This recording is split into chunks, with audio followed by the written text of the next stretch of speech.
نسرين افتحي عينك. نسرين هي واحد الفتاة سميتها نسرين محمد، عندها واحد الحساب واحد 3 سنين.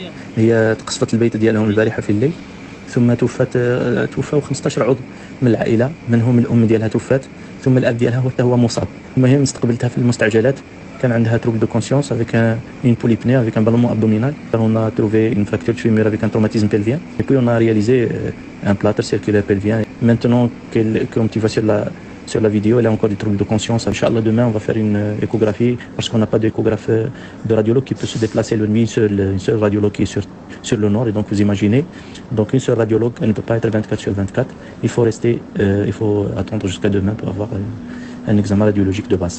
Et n'en parlons pas bien sûr du scanner parce qu'il n'y a pas de scanner. On doit la déplacer dans un autre hôpital où il y a un scanner. ادعي الله عز وجل أن ربي يدير لها طول العمر ونكون سبب من سبب الشفاء بإذن الله العلي القدير.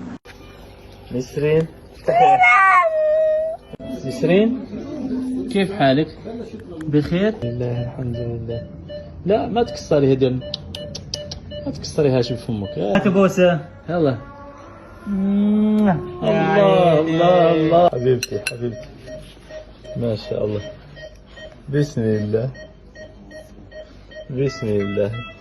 الحمد لله الحمد لله.